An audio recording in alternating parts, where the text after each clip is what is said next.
Well, at the beginning of 21st century د شلمې پیړۍ تر پیله خلکو فکر کو چې کائنات ساکن او بې حرکته دي او پیل او پای نه لري او مټریالیزم دا خبره د خالق متعال د رد لپاره کاروله خو په نوي عصر کې څېړنو آزمایښتونو او محاسبو له ترسره کېدو وروسته چې د ځینې کهکشانیانو پیښو د ترسره کېدو په رڼا کې شوي سره له دې چې ساینسي نظریات سل په سلو کې سم نه وي او تل د بدلون په حالت کې دي خو موږ شواهد ټاکو چې نن په لوړه کچه د ساینس د اړخه د منلو وړ دي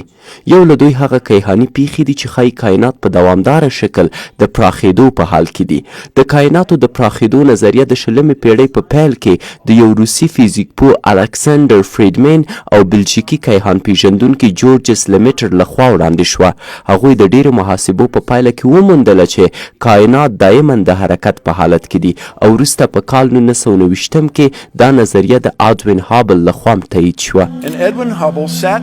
آدوین هابل به د خپل لوی تلسکوپ تر شا ناست و او هر شپه به یې اسمان لیده او مطالعه کوه به هغه وموندله چې ستوري له یو بل نه تښتي هغه نه پوهېده چې ولې اما دا ښکاره وه چې ستوري تل له یو بل نه په لرې کېدو دي بیل شوي کهکشان ټول زموږ نه د لرې کېدو په حال کې دی په دې معنی چې کائنات د انبساط په حالت کې دي د یوې پوکاڼې په څېر کله چې هوا ورکوئ لویږي او لویږي دا کهکشانونه هغه په تیزۍ سره له موږ نه لرې کېږي او لرې کېږي دا یعنې کائنات د پراخېدو په حال کې دي قرآن دا خبره 1400 کاله پخوا بیان کړې ده د الزاریات په صورت کې یو 50 آیت کې د آیت شمیره د 40 چې مونږ کائناتو ته همیشه پراختیا ورکوو عربي کلمه مسعون یعنی پراخېدل یا د کائناتو پراخول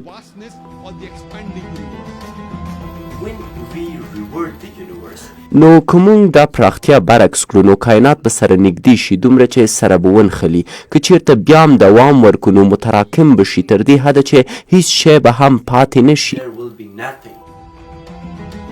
په رښتیا به څه پاتې نه شي نه فضا نه وخت نه ماده او نه انرژي هیڅ نه پاتې کیږي مګر هغه عامل چې د کائناتو د پیدا کېدو لامل شوی و پاتې به وي ښه نو دا د انفجار پیښه چیرته وشوه دلته هلته چیرته په حقیقت کې دا انفجار هر ځای کې شوی ځکه کائنات هغه وخت ډیر کوچني و دا ناممکنه ده چې د خلقت شیبه د بشر په ژبه بیان کو هر هغه څه چې پرې موږ پوهیږو دا دی چې کائنات له هیڅ حالت نه یوې بې نهایته متراکمې شدیدې او له حرارت ډکې شیبې ته لاړ دي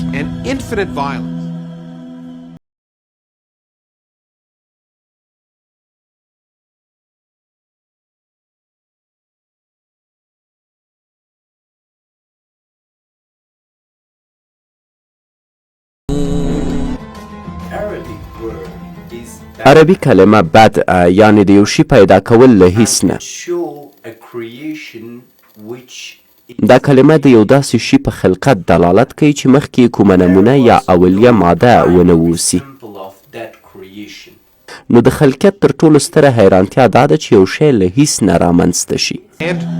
ما ته حیرانوونکې خبره دا ده چې د فیزیک قوانین دا کار ممکنه کوي دا یعنې زموږ نړۍ هر هغه څه چې وینو او هر هغه څه چې ماده یې ترسره کوي له هیڅ نه منشا اخلي نو هغوی وایي چې دا کائنات د یو لوی انفجار له امله رامنځته شوي د بیگ بنګ تیوري یادوم دا خبره څوک کوي عالمان کیهان پیژندونکي الله تعالی فرمایي آیا بی ایمان نه ویني دا کفار دا ملحدین هغوی چې د الله له موجودیت انکار کوي نه ویني الله تعالی هغوی ته خطاب کوي چې وګورئ او شاهد اوسئ اولم ير الذين كفروا ان السماوات والارض كانتا رتقا چې آسمان او ځمکه له یو بل سره نښتې وه لکه د خلقت یو واحد ففتقناهما او موږ هغه سره جلا کړه الله تعالی له چا سره خبرې کوي کافر کوم کافر د 1400 کاله پخوا بې علمه کافر سره نه نه نه هغه د اوسنیو ساینس پوهانو سره خبرې کوي هغه خلک چې خلقت تیوریګانې نړیوالو ته ورښایي ښه نو وروسته د لوی انفجار باید څه رامنځته شي دود یا د غازاتو وریځې سمه ده. ساینس دې ته نبیولا وایي. نبیولا د ستورو ترمنځ دود ته ویل کیږي چې د ذراتو، هایدروجن، هیلیوم او نورو غازاتو نه رامنځته شوي وي. اوس په دې اړه قرآن کریم کې الله تعالی فرمایي ثم استوى الى السماء وهي الدخان. هغه وخت یې د اسمان په پیدایښت پیل وکړ چې دود و. نو دود و نیبیولا، خو په لویې کچې سره ځکه د بیګ بنګ نه څو شیبې تېرې شوې وې. دخان کره د ګاز معنا نه ده بلکې دود ته وایي. او نن ساینس پوهان وایي چې ګاز ته په پرتلې دود سم او کره ښکاري ځکه هغه وخت یې حرارت درلود. فکر وکړئ قرآن کریم 14 کاله پخوا د ننني کشف په اړه خبرې کوي چې د کیهان اولیه مواد د دود په شکل وه. نو کله چې هیڅ علم د کائناتو د راڅرګندېدو په وخت نه و، څنګه یو سړی کولی شي د بیګ بنګ، نیبیولا او د کائناتو د پراخېدو په اړه خبرې وکړي؟ په داسې حال کې چې دا ټول د موډرن ساینس په واسطه په 20مې پیړۍ کې کشف او تایید شوي دي. په حقیقت کې دا حقایق موږ ته راښایي چې قرآن د بشر نه بلکې دا د یو مدبره خالق خبرې دي چې کائنات یې خلق کړي او په اړه یې جزیاتو سره پوهه لري. This is the creator, which is Allah subhanahu wa ta'ala.